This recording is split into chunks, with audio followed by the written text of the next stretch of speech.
नमस्कार, आप सभी का स्वागत है हमारे चैनल डीएनएस पे। मैं हूं शिवम और आज हम आप लोग के लिए लेके आए हैं part 3 of the legal magazine. ये लीगल मैगजीन आपको बहुत ज्यादा हेल्पफुल करने वाला है लीगल स्टडीज के सीयूईटी के पेपर में। तो ये वीडियो आप बहुत अच्छे से जरूर देखिएगा।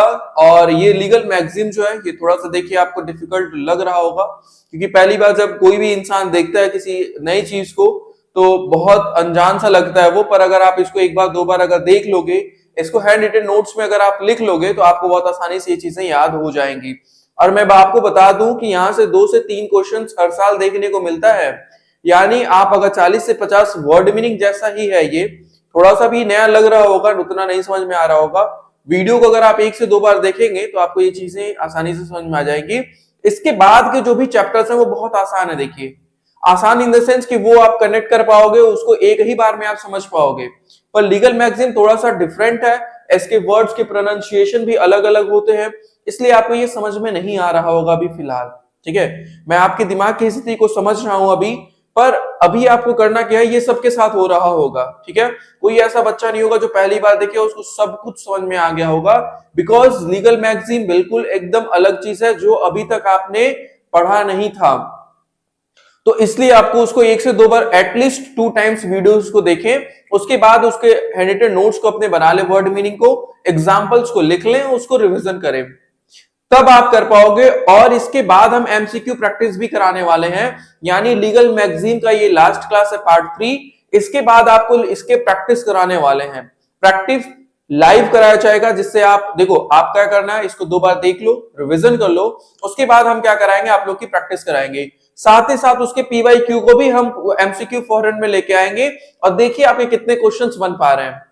मैं आपको ये बता दूं कि जो भी बच्चा अगर अच्छे से करेगा, उसको मतलब 2 टाइम कर लिया, रिवीजन कर लिया, वहां पे अगर 20 क्वेश्चन मैं आपसे पूछूंगा, आप 15 से 18 क्वेश्चन सही कर लोगे वहां पे। इसका मतलब है कि आपकी तैयारी सही चल रही है, आपको अच्छे से आपने क्लास को किया और आप अच्छा कर रहे हो, और रिवीजन करोगे तो वो 18 से 20 क्वेश्चन आप सही कर पाओगे पूरे के पूरे। ठीक है, तो बच्चों आपको परेशान नहीं होना है। ये टफेस्ट पार्ट था थोड़ा सा लीगल मैगजीन, जो कि अभी उतना समझ में नहीं आ रहा होगा, और थोड़ा सा पेशेंस रखिए और आप उस चीज को 2 से 3 बार देखेंगे तो आपको समझ में आ जाएगा। इसके बाद के जितने भी चैप्टर्स हैं आपके लीगल स्टडीज में, वो आप कनेक्ट करके स्टोरी के जैसे आपको वो समझ में आएगा वहां पे। ठीक है, वहां पे बहुत याद करने की जरूरत नहीं पड़ेगी, वहां पे एक अंडरस्टैंडिंग, एक कहानी की तरह रहेगा। ठीक है, तो वो समझने में आपको बहुत आसानी होगी, पर यहाँ पे थोड़ा सा आपको लर्न करने के प्रोसेस को फॉलो करना होगा। हालांकि मैं कोशिश करता हूं यहाँ पे भी कि आपको कुछ आसपास की स्टोरी से कनेक्ट करके इसको बता दूं। ठीक है, कुछ एग्जांपल्स ऐसे दूं जो आपको याद हो जाए, मैं ऐसी कोशिश करता हूं, पर फिर भी थोड़े बहुत आपको यहाँ पे याद करना पड़ेगा। ठीक है, तो चलिए इस वीडियो को शुरू करते हैं। और हाँ, जो मैंने बताया इसका एमसीक्यू भी हम लोग कराने वाले हैं जल्दी ही, तो इसको आप एकदम तैयार करके रखे रहिए। ठीक है, चलिए आज का पार्ट 3 हमारा स्टार्ट होता है। आपके स्क्रीन पे आ रहा है लीगल मैगजीन, मैं पेन सेलेक्ट कर लेता हूं, उसके बाद चीजों को हम लोग स्टार्ट करते हैं। ठीक, लीगल मैगजीन में देखिए आज आपको क्या पढ़ना है, सेलेस पॉपुली सुप्रीमा लेक्स। ठीक है, प्रोनाउंसिएशन में देखिए थोड़ा सा क्या है, तो देखिए यहां पे बोला गया है the welfare of the people is the Paramount law या फिर सुप्रीम लॉ। ठीक है, सुप्रीम लॉ क्या मतलब होता है, लोगों का कल्याण वह सर्वोपरि कानून है। यानी लोगों का जो कल्याण करने की बात है ना, मतलब लॉ देखिए क्यों बनाया जाता है, तो लॉ क्यों बनाया गया है, कानून क्यों बनाया गया था, क्योंकि लोगों को बचाया जा सके, उनके वेलफेयर के लिए कानून बनाया गया, उनको प्रोटेक्ट किया जा सके। तो जो उनको प्रोटेक्ट करना हुआ या फिर उनके वेलफेयर की बात की गई है, भलाई की बात की गई है, वो सबसे बड़ा कानून बोला जाता है। एक प्रिंसिपल था कि भाई 100 गुनेगार मतलब छूट जाए भले, लेकिन कोई एक बेगुनाह वहां पे जेल में न रहे, मतलब वेलफेयर की बात आप समझ रहे हो कि वेलफेयर जो है इंसान का, मतलब जन कल्याण की बात जो है, लोगों की भलाई की बात, वो सबसे बड़ा लॉ है। ठीक है, उसी को देखते हुए जितने भी कानून बने हैं वो उसी के लिए बने हैं, प्रोटेक्ट करने के लिए उसको। ठीक है, तो वेलफेयर जो होता है लोगों का, वो क्या होता है, सुप्रीम लॉ होता है। ठीक है, या पैरामाउंट लॉ, लोगों का कल्याण सर्वोपरि कानून है, मतलब सबसे ऊपर उसको रखा गया है। ठीक है, सभी कानूनों में सबसे ऊपर क्या है कि लोगों का कल्याण हो सके, उनके वेलफेयर की बात को रखा गया है सबसे टॉप पे। ठीक है, आगे बढ़ते हैं। अगला है आपका वॉलंटस इन डेलिक्टिस नॉन एग्जिटस स्पेक्टेटर्स। ठीक है, इसमें बोला गया है इन ओनिमेस the intention and not the result in looked into, यानी अपराध के इरादे पर ध्यान दिया जाता है न कि परिणाम पर। यानी अपराध की इरादा क्या है, इंटेंशन पे ध्यान दिया जाता है। मैंने आपको बताया था ना कि अगर इंटेंशन क्या है, क्या किसी को मारना इंटेंशन है या अपने आप को बचाने के लिए आपने उस पर रिएक्ट किया और वो डेथ कर गया। तो इंटेंशन बहुत महत्वपूर्ण रोल प्ले करता है किसी भी अपराध में। इंटेंशन क्या था, ठीक है। और इंटेंशन अगर प्रूफ कर दिया आपने कि आपने सेल्फ डिफेंस में, अगेन मैं आपकी बात कर रहा हूं पर आप कोई क्रिमिनल नहीं हो, पर फिर भी मैं एक एग्जांपल ले रहा हूं ताकि आप अपनी चीजों को कनेक्ट कर पाओ, ठीक है। अब मान लीजिए आपने ये प्रूफ कर दिया कि आपका इंटेंशन नहीं था उसको मारना, आपका इंटेंशन था सेल्फ डिफेंस खुद को करना। तो वहां पे आपकी जो सजा होगी, भाई आप सजा नहीं मतलब ऐसा समझो थोड़ा सा, आपको सजा ना हो, पर यह है कि वहां पे क्या होगा, जो सजा होगी वो कम हो जाएगी। पर आप अगर ये प्रूफ नहीं कर पाए कि आप सेल्फ डिफेंस में नहीं बल्कि आप ऐसे ही मारो, तो वहां पे क्या होगा भाई, इंटेंशन वहां पे क्या था आपका कि उसको मार देना, तो वहां पे सजा बढ़ जाती है। तो इंटेंशन बहुत ही की रोल प्ले करता है किसी भी क्राइम के अंदर कि इंटेंशन, इरादे क्या थे, ठीक है। इरादे पर ध्यान दिया जाता है, इरादा, ठीक है। इंटेंशन बहुत इंपॉर्टेंट होता है क्राइम के अंदर। आगे आपका वॉक्स पॉपुली मींस, यानी पॉपुलर ओपिनियन, लोकप्रिय राय क्या है, ठीक है। लोकप्रिय राय क्या है, जैसे मान लीजिए कोई भी डिसीजन आने वाला है या फिर मैक्सिमम जो जनमत क्या कहता है, ठीक है। यानी मान लीजिए कोई आपके गांव में मान लीजिए कोई काम होने वाला है, ठीक है। कोई कह रहा है कि मंदिर के बगल में तालाब को खोद दिया जाए, ठीक है, मतलब या जो तालाब है उसकी साफ सफाई कर दिया जाए।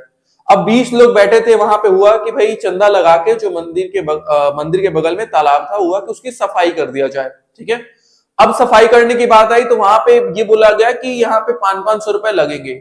सब लोग तैयार हो गए, मैक्सिमम लोग, मतलब अगर 20 लोग थे तो 17-18 लोग तैयार हो गए कि हाँ हम लोग पैसा देंगे। पर 2-3 लोग जो थे जो पैसा देने से मना कर दिए। तो यहां पे क्या था, वॉक्स पॉपुलर, मतलब पॉपुलर ओपिनियन क्या था, लोगों का ओपिनियन क्या था, लोगों का राय क्या था कि हाँ ये सही बात है, तालाब को साफ कर देना चाहिए और पैसा भी हम लोग दे रहे हैं।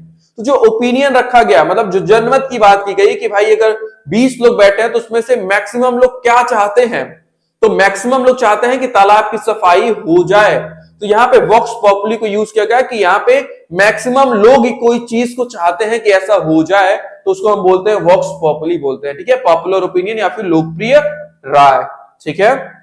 आगे बढ़ते हैं। एडजुडेम जेनेरेसिस means of the same kind और नेचर, यानी एक ही प्रकार का या प्रकृति का। क्या हो गया, जैसे अब मान लीजिए एक ही प्रकार का, क्या जैसे जैसे मान लीजिए कि आप आपका छोड़ो, आपका एग्जांपल अब नहीं देंगे भाई, थोड़ा सा मान लो कोई हस्बैंड वाइफ है, ठीक है, 2 लोग हैं, हस्बैंड वाइफ हैं, और वाइफ फोन करती है कि हाँ आप साग सब्जी, हरी सब्जियां और कुछ खाने पीने की सामान सब लेते आइएगा।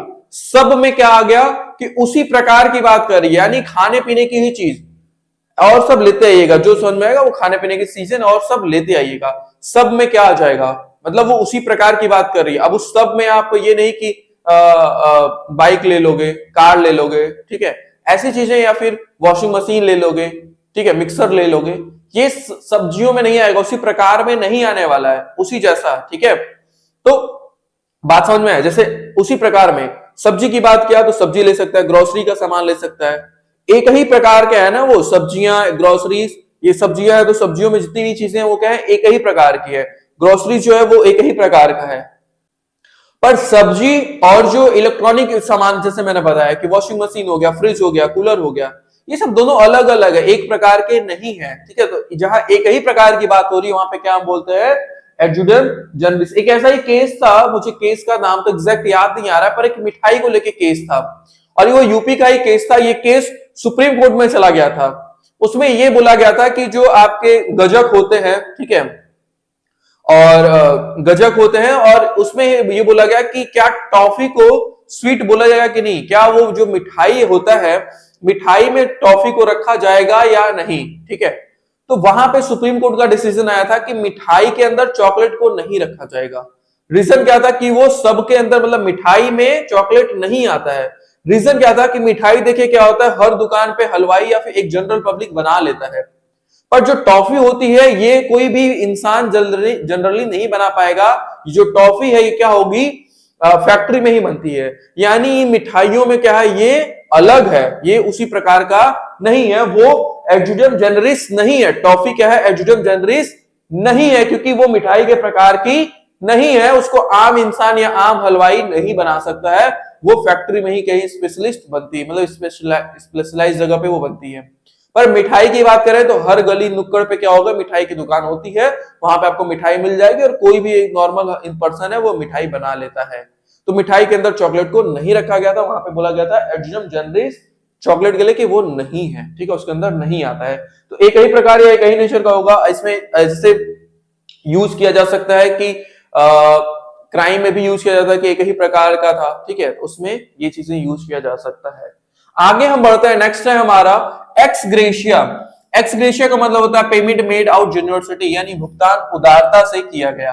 अब भुगतान उदारता से किया गया यानी क्या मतलब है, यहां पे कोई लीगल बाउंडेशन नहीं है, किसी को पैसा दे देना, ठीक है, पर वहां पे लीगल बाउंडेशन नहीं है, ठीक है। जैसे जितने भी ये बच्चे वीडियोस देख रहे हैं, अगर मैं आपसे कह दूं कि अगर आपका सिलेक्शन होता है तो मैं आपको सीयूटी में, अगर सेंट्रल यूनिवर्सिटी में आपका सिलेक्शन होता है तो मैं आपको 1,000 रुपए दूंगा, ठीक है। तो यहां पे मैं खुशी से देना हो ना, वहां पे मेरा कोई लीगल बाउंडेशन नहीं है। भाई आप कोर्स परचेज कर रहे हो, आप पढ़ाई कर रहे हो, आपका सिलेक्शन हो गया, ठीक है, ये चीजें चल रही हैं। पर सिलेक्शन के बाद मैं ये कह रहा हूं कि मैं आपको 1,000 रुपए दूंगा, तो यहां पे मेरा कोई लीगल बाउंडेशन नहीं है कि आपका सिलेक्शन होगा तो मैं आपको 1,000 रुपए दूंगा।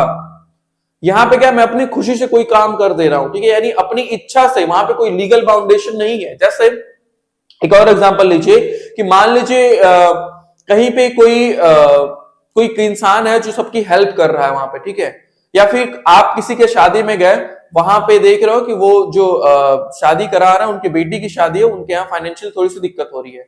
आप क्या किए, आप गए वहां पे, आपके पास कुछ पैसे थे, आपने उनकी हेल्प कर दी। तो क्या आप लीगली बाउंड थे उसी काम को करने के लिए? नहीं, आप क्या थे, आप एक्स ग्रेशिया में वो काम किया, मतलब आपने अपनी इच्छा से वो काम किया, आपके ऊपर कोई लीगल बाउंडेशन नहीं है, ठीक है। अब जैसे एक और एग्जांपल लेते हैं, लीगल बाउंडेशन किस पे हो सकता है।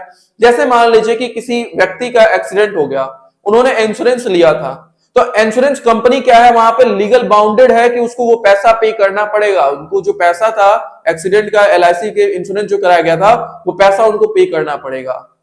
पर एक्सीडेंट होने के बाद आपने कुछ पैसा उनको सहायता के लिए दे दिया, तो वो आपने एक्स ग्रेशिया किया।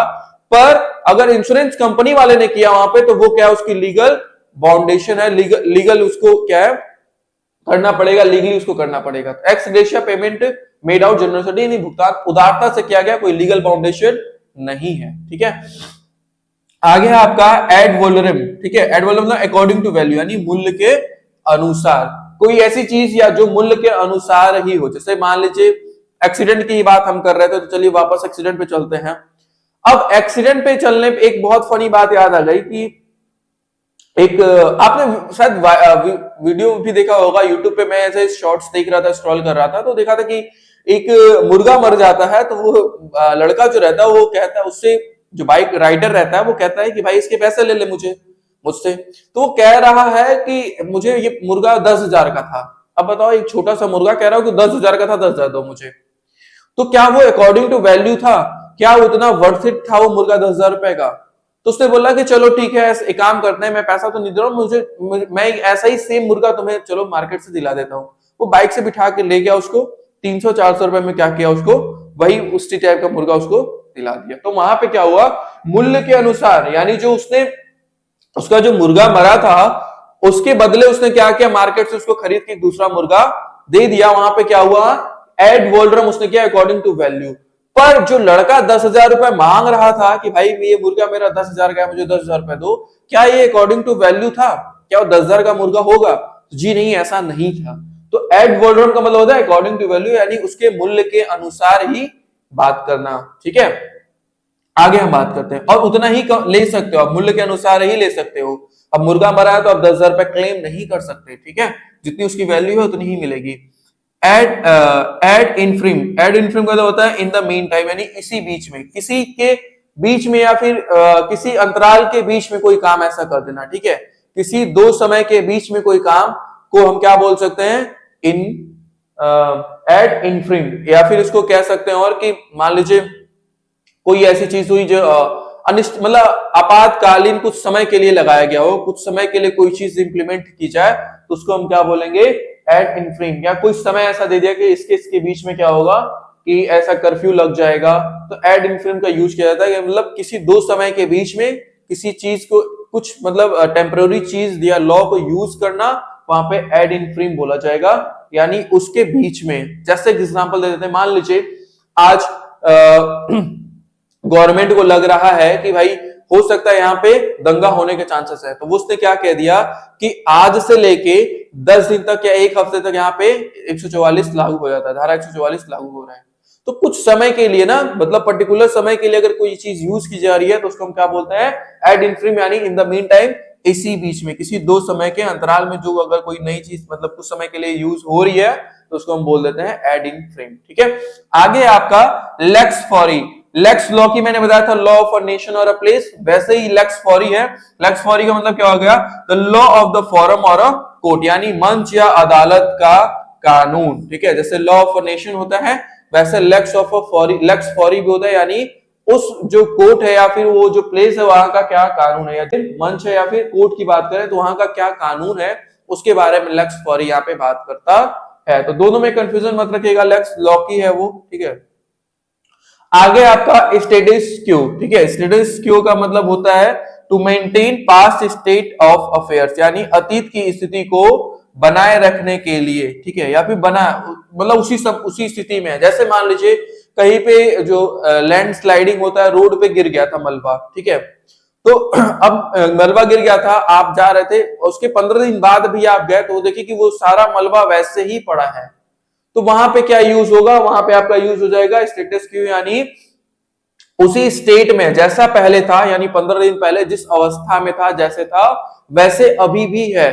ठीक है, जैसे मान लीजिए कोई मुकदमा है जो 5 साल से चला जा रहा है और 1 साल बाद आप आए, आप मान लो चले गए थे कॉलेज में, कॉलेज से जब आप आए तो आपने देखा कि वो मुकदमा अभी भी चल रहा है वहां पे, यानी उस पर अभी भी डिसीजन नहीं है, जो उसकी पास्ट की कंडीशन थी, जिस कंडीशन में था वो अभी भी उसी पे है। ठीक है, उसमें कोई बदलाव नहीं हुआ है, पहले की स्थिति पे ही वो चीजें हैं, तो वहां पे हम यूज करते हैं क्या, स्टेटस क्यू, यानी ठीक है यहाँ पे मेंटेन पास्ट स्टेट। ठीक है, जो उसका पास्ट स्टेट था जैसे वो था उसी स्टेज पे अभी है वो। ठीक है, आगे एक्स फेसी। एक्स फेसी का मतलब होता है in the light of what is apparent, यानी जो स्पष्ट है उसके लिए आलोक में। ठीक है, यानी जो स्पष्ट है, देखते ही क्या है, स्पष्ट है। जैसे मान लीजिए आप शादी करने आप लोग गए वहां पे, ठीक है, आपने लड़की देखी, लड़की देख के आपको लगा करे यार लड़की तो बहुत सुंदर है, आपके दिमाग में क्या होगा, स्पष्ट हो गया वो चीज कि नहीं मुझे शादी करना है। ठीक है, तो वहां पे अब ये चीजें तो ये तो भूलोगे नहीं अब आप। एक्स फेसी मतलब होता है in the light of what is apparent, जो दिख रहा है उसके सामने तुरंत क्या रिएक्शन आ रहा है। ठीक है, जो वहां पे चल रहा है, जो देखा आपने, उसके बाद क्या स्ट्रॉन्ग रिएक्शन आपके दिमाग में बना कि क्या होना चाहिए। ठीक है, तो in the light of what is apparent, जो वहां पे दिखाई दिया उसके हिसाब से स्पष्ट हो गया। ठीक है, लड़की को देखते ही आपके दिमाग में स्पष्ट हो गया कि नहीं मुझसे इसे आप शादी करना है, तो वहां पे जो स्पष्ट हो जाए उसको हम क्या बोलेंगे, एक्स फेसी बोल देते हैं। ठीक है, आगे हम बोलते हैं फोर्स मेज्योरे। ठीक है, फोर्स मेज्योरे मतलब होता है सुप्रीम पावर, यानी श्रेष्ठ शक्ति, या फिर इसको हम कह सकते हैं एक्ट ऑफ गॉड भी। ठीक है, क्या बोल सकते हैं, एक्ट ऑफ गॉड भी बोला जा सकता है। तो ऐसा क्वेश्चन भी पूछा जा सकता है कि एक्ट ऑफ गॉड के लिए कौन सा लीगल टर्म्स को यूज किया जाता है, ऐसे क्वेश्चंस फ्रेम हो सकते हैं। तो वहां पे आप बोलेंगे फोर्स मेजर, यानी जो इसके सुप्रीम पावर हो। ठीक है, सुपीरियर पावर या फिर सुप्रीम पावर की बात यहाँ पे किया जा रहा है। ठीक है, आगे आपका म्यूटेटिस मुटेंडिस। ठीक है, म्यूटेटिस मुटेंडिस इसका मतलब होता है विथ नेसेसरी चेंजेस, यानी आवश्यक परिवर्तन के साथ, जो भी परिवर्तन करना है उसके बाद क्या होता है, इसको हम बोलते हैं म्यूटेटिस मुटेंडिस, मतलब जो नेसेसरी बदलाव किए जाने हैं। ठीक है, उसके बारे में यहाँ पे बात करता है। जैसे अभी रिसेंटली में क्या हुआ है कि जो लोग ट्रक या फिर बस ड्राइवर थे, ये लोग प्रोटेस्ट कर रहे थे। अब इसमें क्या रखा था, नेसेसरी चेंज क्या किया गया था, कानून के अंदर क्या बदलाव किया गया था कि जो हिट एंड रन का मामला था, हिट एंड रन का मतलब है कि किसी भी जब धक्का लग जाता है किसी भी गाड़ी से, तो जिस गाड़ी ने धक्का मारा वो गाड़ी क्या करता है, भाग जाता है। ठीक है, वो रुकता नहीं है वहां पे। तो वहां पे क्या हुआ, उसको बदल दिया गया। नेसेसरी चेंज क्या किया गया कि अगर आपकी गाड़ी से किसी को धक्का मारा आपने, तो आपको क्या करना होगा, उसको हॉस्पिटल लेके जाना होगा, उसको मतलब उसकी इलाज करानी होगी आपको। पर इसमें एक ड्रॉबैक ये भी है, जरा सा समझिएगा, कि अगर जिस गाड़ी से धक्का लगा और अगर वो रुक गया, तो लोग, पब्लिक जो है उसको इतना मार देगी ना, जितना सामने वाले को चोट नहीं लगा था उससे ज्यादा इसको मार देगी पब्लिक। तो थोड़ा सा ऐसे चीजें होती है, इसलिए लोग क्या होता है, डर के भाग जाते हैं। लेकिन उसको बदला गया, तो म्यूटेटिस म्यूटेंडी मतलब विथ नेसेसरी चेंज, जो चेंज किया गया, उसके बदलाव किया गया कि ऐसी चीजें ना हो, उसके लिए क्या किया गया यहाँ पे कि आप लेके जाओ उसको, हॉस्पिटलाइज कराओ। तो विथ नेसेसरी चेंजेस, ठीक है। आगे आपका लेस पेंडेंस, ठीक है। लेस पेंडेंस मतलब पेंडिंग सूट, यानी लंबित मुकदमा, जो अभी तक डिसीजन आया नहीं है, चल ही रहा है, तारीख पे तारीख चल रही है, ठीक है। 20 साल हो गए, 30 साल हो गए, वो मुकदमा चला ही जा रहा है। इसका सबसे बड़ा कारण ये भी होता है कि देखिए, पहली चीज तो यह है कितना नंबर ऑफ जो कोर्ट्स है वो थोड़े से कम है, नंबर ऑफ जजेस भी कम है यहाँ पे। तो जो पर मतलब कह सकते हैं 2 या 300 केसेस पर व्यक्ति, मतलब एक जज के ऊपर पड़ता है। तो जो मुकदमों का नंबर है वो बहुत ज्यादा है कंपेयर टू जज। इस वजह से क्या है कि भाई उतनी ज्यादा केसेस रिजॉल्व नहीं हो पाती हैं, इसलिए क्या होता है, जो नंबर ऑफ पेंडिंग सूट्स हैं वो बढ़ते जाते हैं और जनसंख्या भी बढ़ती जा रही है। इसमें जुडिशरी में इंक्रीमेंट की जरूरत है, बहुत ज्यादा मतलब वैकेंसीज को लाने की जरूरत है, ताकि क्या हो, चीजें वहां पे सॉल्व हो जाएं। और बहुत सारे ऐसे मुकदमे भी होते हैं जो इतने लंबे से चले जा रहे हैं, उसमें थोड़ी सी का जुडिशरी उस पर अगर ध्यान दे दे, ध्यान देने का मतलब ये है कि उसको जैसे नहीं होता लोक अदालत जैसा बुला के वहां पे उन चीजों को रिजॉल्व करके उसको खत्म किया जा सकता है, ठीक है। तो पेंडिंग सूट्स को हम क्या बोलते हैं, लेस पेंडेंस। आगे है फॉक्स पास, यानी ट्रैकलेस मिस्टेक, यानी कोई ऐसी मिस्टेक करना, मतलब जो मतलब एकदम नहीं होता है, पी रहे हैं पानी पूरा गिरा दिए, ठीक है। मतलब जैसे नहीं होता कि कैच लिए, बॉल पकड़ के छूट गया बॉल, ठीक है। बॉल को बाउंड्री पे गया, पकड़ने वाले थे, बॉल को फेंक के अपने बाउंड्री के बाहर ही हो गए, ठीक है। बाउंड्री के बाहर मतलब कि हम पीछे ही रह गए, बॉल को फेंक दिए उधर, 4 रन मिल गया उसको, ठीक है। ठीक है कि मतलब वो चीजें आसानी से हो सकती थी, पर उसमें भी गलती करने को हम क्या बोल सकते हैं यहाँ पे, फॉक्स पास बोलते हैं, ठीक है। मतलब कोई कैच ले रहा है, अब जाके उसमें लड़ गए, कैच भी छूट गया, तो ऐसी गलती कर देना वहां पे, ठीक है। आगे हम बात करते हैं साइन डाइन। ये देखिए यहाँ पे स्पेलिंग थोड़ा सा मिस्टेक है, साइन डाइन, ये तो हमने आपको बताया था, adjourn without fixing any date for a next meeting, यानी अगली बैठक की तिथि निर्धारित किए बिना ही स्थगित कर दिया गया। साइन डाइन मतलब अनिश्चित काल के लिए, ठीक है, उसको स्थगित कर देना, अनिश्चित काल के लिए स्थगित कर देना। जैसे संसद में अगर बहुत ज्यादा शोर शराबा होने लगे, एक बार 2 बार वार्निंग करने के बाद, समय बदलने के बाद, फिर क्या होता है, अगर लास्ट में भी नहीं मानते हैं लोग, तो वहां पे क्या होता है, साइन डाइन कर दिया जाता है, यानी अनिश्चित काल के लिए उसको स्थगित कर दिया जाता है, ठीक है। तो अगली बैठक की तिथि निर्धारित किए बिना स्थगित कर दिया गया को हम बोलते हैं असाइन डाइन। केविएट वेंडेटर, केविएट एम्पिटर मैंने बताया था आपको, ठीक है, याद है ना, वो कोल्ड ड्रिंक की बोतल, वो उसको पिलाया था ठेला वाला, उसका मालिक, ठीक है, याद है ना। तो कैविएट वेंडेटर क्या होगा, मैन्युफैक्चरर बी अवेयर, यानी जो कंपनी वाला कोई चीज अगर बना रहा है तो वो क्या हो, उसको सावधान रहे, निर्माता सावधान रहे उस चीज को लेके, ठीक है। तो ये भी आपको देख लेना है क्या होता है कैविएट वेंडेटर। हालांकि इसको मैंने डिटेल में भी कराया है, ये दोबारा आने का मतलब है कि ये पी/क्यू में आ चुका है, इसलिए यहाँ पे इसको आया है, क्योंकि जो पीपीटीज बनवाई गई थी इसके अंदर हमने पी/क्यू को भी दिया है। और अगर ये 2 बार आया है, इसका मतलब सीधा सा मतलब ये है कि क्वेश्चंस आपके एंट्रेंस एग्जाम में पूछा जा चुका है। साइन डाइन भी आपसे एंट्रेंस एग्जाम में पूछा जा चुका है, ये भी आपका क्या है, पी/क्यू है, साइन डाइन, और ये भी आपका पी/क्यू है। तो ये दोनों आपके क्या है, पी/क्यू हैं। तो इसको आपको बहुत अच्छे से देख लेना है, यानी जो मैन्युफैक्चरर बी अवेयर है, इसका मतलब ये हो गया सिंपल सा, एक बार फिर से मैं रिकॉल करा दूं कि जो भी सामान बना रहा है वो सावधान रहे, अगर वो गलती करेगा तो इसकी जो मतलब नुकसान होगा, वो जो इस सामान को यूज करेगा उसको होने वाला है। अगर उसको कोई नुकसान हुआ तो उसकी भरपाई उस कंपनी को करना होगा, या वो उस मैन्युफैक्चरर को करना होगा जिसने उस सामान को बनाया था, ठीक है। आगे आपका टर्पिस आर्बिटर, ठीक है। टर्पिस आर्बिटर मतलब करप्ट जज, यानी भ्रष्ट न्यायाधीश के बारे में अगर जहां पे बात करता है वहां पे होता है टर्पिस आर्बिटर, ठीक है। तो जो क्या करे, पैसे लेके, घूस लेके एक पक्षीय निर्णय दे दे, ठीक है, जमानत दे दे, ऐसी चीजें अगर कोई काम कर रहा है तो उसको हम बोलते हैं टर्पिस आर्बिटर, या फिर करप्ट जज के बारे में यहाँ पे बताता है। आगे आप देखिए अगला है इन पारी डिलिक्टो, यानी where both parties to a dispute are equally at fault, यानी जहां भी विवाद होगा, भाई विवाह नहीं, देखो हमारे टाइपराइटर साहब भी शादी के चक्कर में पड़ गए, जहां विवाद के दोनों पक्ष समान रूप से दोषी हो, ठीक है, दोनों पक्ष समान रूप से दोषी हो, इसका मतलब क्या हो गया, जहां पे दोनों की गलती हो, ठीक है, दोनों की गलती से अगर कोई घटना हो रही है, वहां पे हम क्या वर्ड यूज करेंगे, तो वहां पे इन पारी डिलिक्टो वर्ड को यूज करेंगे। जैसे मान लीजिए कोई स्कूल है, ठीक है, वहां पे स्पीड लिमिट रखा गया कि भाई 20 किलोमीटर पर आवर की स्पीड से यहां पे जाना है, कोई व्यक्ति क्या किया, उल्टा साइड से आ रहा है, दूसरी साइड से व्यक्ति क्या कर रहा है, 40 की स्पीड में जा रहा है, तो यहाँ पे क्या दोनों की गलती है, एक तो स्पीड लिमिट दूसरे पहले व्यक्ति ने क्रॉस किया, वो सही जा रहा है, सही डायरेक्शन में, मान लीजिए 10 से जा रहा है, लेकिन इसकी गलती क्या है कि इसने 20 की जगह पे 40 का स्पीड रखा है, ये क्या कर रहा है, उल्टा साइड से आ रहा है,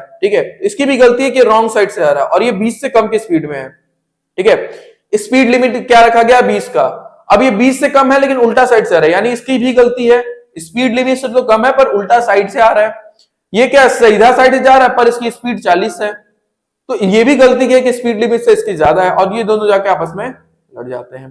तो यहाँ पे अगर ये कोर्ट जाएंगे तो वहां पे क्या होगा, दोनों की मिस्टेक है, यहाँ पे ये जो गलती हुई, मतलब ये जो इंसिडेंट हुआ, इसमें दोनों की समान रूप से गलती है, ठीक है, एक ने स्पीड लिमिट को क्रॉस किया, इसने उल्टा साइड से आया, ठीक है, तो दोनों की यहाँ पे गलती है इन पारी डिलिक्टो, यानी where there both parties to a dispute are equally fault, जो डिस्प्यूट है या जो झगड़ा लड़ाई है, इसमें दोनों लोगों की इक्वली क्या होता है, मतलब गलती होती है, ठीक है, पर अगर ये रिलेशनशिप की अगर बात करें, उसमें अगर ऐसी चीजें हैं तो उसमें एक ही पार्टी की गलती होती है, और वो कौन सी पार्टी है आपको ही पता होगा।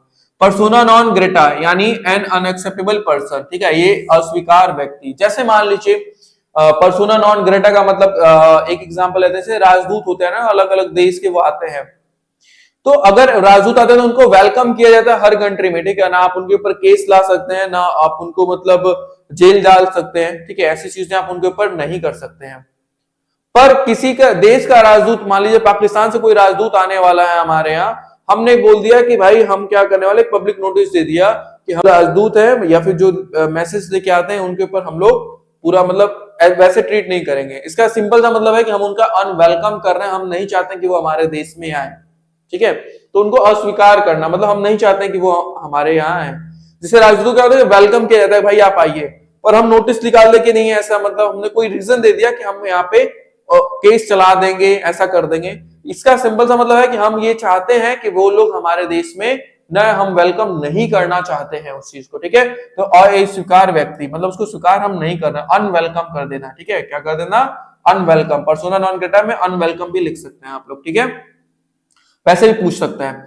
डे मिनिमस नॉन क्यूरेट लेक्स, यानी law should not take action on small trifling matters, ये भी देखिए पीवाईक्यू में पूछा गया है कि कानून जो है वो छोटे छोटे मामलों पर कार्रवाई नहीं करने वाला है, क्योंकि ऑलरेडी इतनी सारी केसेस हैं, और अगर छोटे छोटे मामलों पे भी अगर कोर्ट कार्रवाई करने लगेगा तो बहुत ज्यादा मुकदमा का जो नंबर है वो बढ़ जाने वाला है, तो कोर्ट छोटे छोटे मामलों पे कार्रवाई नहीं करेगा।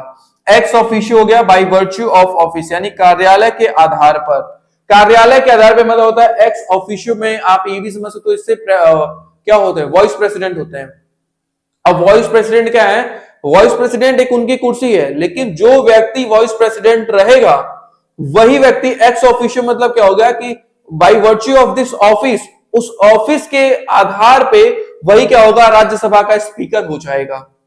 वो चुने क्यों जाते हैं, क्योंकि वॉइस प्रेसिडेंट बनाया गया, पर वॉइस प्रेसिडेंट जो होगा वही क्या होगा, राज्यसभा स्पीकर हो जाएगा, ठीक है, तो यहां पे वो किसके द्वारा चुने गए थे, वो वॉइस प्रेसिडेंट है, पर उस वॉइस प्रेसिडेंट के ऑफिस में अगर वो गए तो वो ऑटोमेटिकली क्या होगा, उस ऑफिस के आधार पे, by virtue of this office, उस ऑफिस के आधार पे क्या होगा, वो लोकसभा के स्पीकर, मतलब सॉरी राज्यसभा के स्पीकर भी वो बन जाएंगे। अब ऐसा नहीं हो सकता कि वो राज्यसभा के स्पीकर से वो इस्तीफा दे सकते हैं, अगर वो पोजीशन जो राज्यसभा के स्पीकर का था, अगर उन्होंने वॉइस प्रेसिडेंट को क्या किया, अपने जो पद था, अब वो चुने क्यों गए थे, चुने गए थे वॉइस प्रेसिडेंट के लिए। अब वॉइस प्रेसिडेंट के लिए उन्होंने क्या किया कि हम अब वॉइस प्रेसिडेंट नहीं रहना चाहते, हम क्या कर रहे हैं, अपना रिजाइन दे दिए वो, ठीक है, तो रिजाइन अगर दे रहे हैं तो वो उस ऑफिस को भी छोड़ना होगा उनको। क्यों? क्योंकि आप जब वाइस प्रेसिडेंट हो तो आपके वाइस प्रेसिडेंट के ऑफिस की वजह से आपको वो कुर्सी मिली थी जो स्पीकर ऑफ राज्यसभा था। पर अब आप उस ऑफिस के पर्सन नहीं हो, इसलिए आपको वो भी अधिकार नहीं मिलेगा। तो जो अधिकार आपके ऑफिस, आपकी कुर्सी, आपके पोजीशन की वजह से मिलती है उसको हम बोलते हैं ex officio by the virtue of office, कार्यालय के आधार पे। ठीक है, आगे है कॉर्पस जूरी यानी बॉडी ऑफ अ लॉ, यानी कानून की शरीर या कानून का बॉडी ऑफ अ लॉ समझ सकते हो, जो कानून की शरीर होते हैं। ये एक फॉरेन में वर्ड ज्यादातर इसको यूज किया जाता था, जहां पे क्या था, एक पूरी एक संस्थान जो होती है उसके बारे में यहाँ पे बात किया जाता है, जो लॉ की एक बॉडी होती है उसके बारे में यहाँ पे बोला गया है। आगे है क्वांटम रेमी फैक्टर्स यानी the amount of damage suffered, नुकसान की राशि का सामना करना पड़ा। यानी जितना वो उसने क्वांटम रेमी फैक्टर्स में यही बोला गया है कि जितना नुकसान हुआ उतना ही क्या होगा, आपको उसकी भरपाई करने की बात कहा गया है। जैसे मैंने मुर्गे का एग्जांपल दिया था, तो जितना नुकसान हुआ उस मुर्गे का जितना नुकसान है उतना ही उसकी भरपाई करने की बात कही जाने वाली है यहाँ पे। ठीक है, नुकसान की राशि का सामना करना पड़ेगा और जितना नुकसान हुआ उतना उसका आपको भरपाई भी करना होगा वहां पे। ठीक है, कंपनसेट करना होगा। आप ऐसा नहीं कर सकते कि आपकी गलती से कोई चीज अगर नुकसान हो गई तो आप उसकी भरपाई नहीं करोगे। बाय लॉ आपको वो चीजें करनी पड़ेगी, आपको उस नुकसान का भरपाई तो करना होगा। ठीक है, आगे हम बढ़ते हैं। नेक्स्ट है हमारा कॉर्पस डेलिक्टी। कॉर्पस डेलिक्टी मतलब होता है an evidence which constitute an offence, यानी एक सबूत जो अपराध करने का गठन करता है, एक सबूत जो अपराध करने का गठन करता है। अब कोई मान लीजिए देसी गन लेके क्या कर रहा, रख के जा रहा है वहां पे, तो वो गन क्या है, वो अपराध करने के लिए क्या है, वो एक सबूत है। ठीक है, अपराध अगर हो गया और वो गन पकड़ा गया तो क्या है, वो गन सबूत है क्या कि अपराध करने जो गया था उसमें इस चीज का यूज किया गया है, कोई चाकू लिया है। ठीक है, तो ऐसी चीज जो अपराध करने का गठन करता है, यानी जो कॉन्स्टिट्यूट एन ऑफेंस कर रहा है। ठीक है, कुछ ऐसा एविडेंस मिल जाना, गोली का खोखा मिल जाना, इसका मतलब क्या है कि गोली से मारा गया और ये क्या है, जो गोली का खोखा है वो एविडेंस है कि किस गन से मारा गया होगा, कौन सी मैगजीन लगाई गई होगी, ये उसका एविडेंस बताता है वहां पे। ठीक है, वो उस चीज को देख के आप बता सकते हो कि अपराध का गठन कैसे हुआ है, या फिर एविडेंस की तरह उसको यूज कर सकते हो आप। वाइस विस वर्स मतलब फेस टू फेस, यानी आमने सामने अगर कोई बात कहने को हम क्या बोलते हैं, विस विस। जनरली ये होता है कि दो पार्टी के अगर बीच में कोई डिस्प्यूट हो रहा है तो कोर्ट में बुला के आमने सामने एक दूसरे की बातों को रख के वहां पे डिसॉल्व किया जा सकता है, तो इसलिए इसका वर्ड यूज करते हैं विस विस। ठीक है, यानी आमने सामने बातों को रख के, यानी मान लीजिए कहीं दो पार्टी में अगर झगड़ा भी है, जमीन का विवाद है, दोनों पार्टी को सामने बुला के फेस टू फेस बात करके उसका झगड़े का समाधान करने की बात यहाँ पे कर रहा है, मतलब आमने सामने बातों को रखना। ठीक है, आगे आपका कार्टे ब्लांचे मतलब कंप्लीट अथॉरिटी, यानी पूर्ण अधिकार जिसके पास हो उसको हम क्या बोलते हैं, कार्टे ब्लांचे बोलते हैं, जहां पे पूरी अधिकार हो वहां पे। ठीक है, पूरा अधिकार जिसको होगा उसको हम क्या बोल देंगे, पूर्ण अधिकार, जिसको हम बोलते हैं कार्टे ब्लांचे। रीजन डेंटर मतलब होता है रीजन ऑफ एग्जिस्टेंस, यानी अस्तित्व का कारण। ठीक है, उसके अस्तित्व का कारण क्या है, ठीक है, वो क्यों है, इसके बारे में यहाँ पे बताता है रेसन डेंटर। ठीक है, अगला है आपका लेक्स एस्ट नॉर्मा रेक्टी, यानी law is rule of right, कानून अधिकार का नियम है। ठीक है, कानून क्या है, अधिकार का ही तो नियम है। कानून क्यों बनाया गया, ताकि लोगों के अधिकार को प्रोटेक्ट किया जा सके, उनके अधिकार की बात किया जा सके।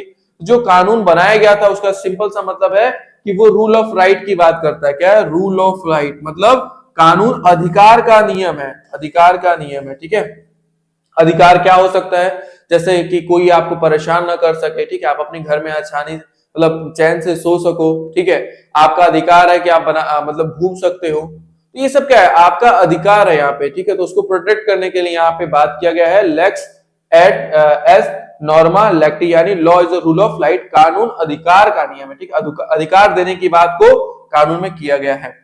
कंसेस एड इडम, यानी same thing in the same sense, इसका मतलब है एक ही अर्थ में एक ही बात को कहना। ये हम कॉन्ट्रैक्ट में भी कंसेस एड इडम पढ़ाएंगे, इसमें बहुत केस लॉज भी थे। जैसे कंसेस एड इडम का मतलब क्या होता है, same thing in the same sense, मतलब जो हम कह रहे हैं वही आप समझ रहे हो। ठीक है, जो मैं कह रहा हूं वही आप समझ रहे हो। जैसे मान लीजिए मेरा जो कुकिंग ऑयल का मेरा बिजनेस है, ठीक है, या फिर एक पर्सन, दो एग्जांपल मैं लेता हूं, दो एग्जांपल चलो बोर्ड पे लेता हूं। एक व्यक्ति ये है जो क्या करता है, ओनली डील इन क्या होता है, ये मस्टर्ड ऑयल। ठीक है, मस्टर्ड ऑयल की बात ये डील करता है, ये कंपनी वाला है। ठीक है, एक यहाँ पे है जो all type of all oil, cooking और मतलब यूज के लिए भी केरोसिन वो डीजल सब यूज करा। आप यहाँ पे हो, अगर आप इससे कहते हो कि 100 लीटर मुझे तेल चाहिए, तो ये आपको क्या देगा? आप इससे कौन सा तेल मांग रहे हो? जाहिर सी बात है, जो इंसान मस्टर्ड ऑयल बेच रहा है वो मस्टर्ड ऑयल ही देगा। तो आपका सिर्फ ऑयल बोल देना उसके दिमाग में है कि वो मस्टर्ड ऑयल की बात कर रहा है। वहां पे आपने ऑयल बोला, इसका मतलब है कि आपके भी दिमाग में है कि मैं मस्टर्ड ऑयल की ही बात कर रहा हूं, और उसके दिमाग में ये भी है कि मस्टर्ड ऑयल ही देना है। यानी same thing in the same sense, आपके दिमाग में जो चल रहा है कि मस्टर्ड ऑयल, उसके दिमाग में भी वही है कि मस्टर्ड ऑयल ही चाहिए। ऑयल आपने बोला पर मस्टर्ड आपके दिमाग में और उसके दिमाग में भी है कि मस्टर्ड ऑयल ही चाहिए। तो यहां पे हो गया same thing in the same sense. पर अगर आपने यहां बोल दिया कि ऑयल चाहिए, ऑयल चाहिए, तो क्या यहां same thing in the same sense हो पाएगा? नहीं, क्योंकि आपको मान लीजिए मस्टर्ड ऑयल चाहिए, आपको केरोसिन ऑयल चाहिए, इसके दिमाग में पता चले कि आपको मस्टर्ड ऑयल चाहिए था। तो यहाँ पे same thing in the same sense नहीं है, क्योंकि वहां पे 10 तरीके का अगर कोई ऑयल बेच रहा है तो सिर्फ आपका ऑयल बोलना वो सामने वाला व्यक्ति ये नहीं समझ पाएगा कि आपको कौन सा ऑयल चाहिए। तो यहाँ पे कॉन्सियस एड एडम नहीं होता है।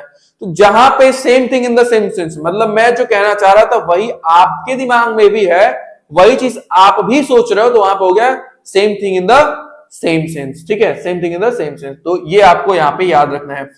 तो ये रहा हमारा पूरा लीगल मैगजीन, जो आपके एंट्रेंस एग्जाम में बहुत ज्यादा हेल्पफुल रहने वाला है। 2 से 3 क्वेश्चंस देखने को मिलते हैं, और ये आपका लीगल मैगजीन यहाँ पे कंप्लीट होता है। अब इसके बाद हम क्या कराने वाले हैं, इसके एमसीक्यूज और पीवाईक्यू, यानी आपके प्रीवियस क्वेश्चन पेपर में जितने भी आपके लीगल मैगजीन थे, और साथ ही साथ ये जो मैंने तीनों क्लास कराई, इसमें से अगर कोई लीगल मैगजीन ऐसे हैं जो आने के चांसेस हैं, उसको भी हम एमसीक्यू फॉरन में आपको कराने वाले हैं। और साथ ही साथ आपको ये भी यहाँ पे पता चलेगा कि आपने जितनी क्लासेस करी उससे आप कितने क्वेश्चंस को सॉल्व कर पा रहे हो।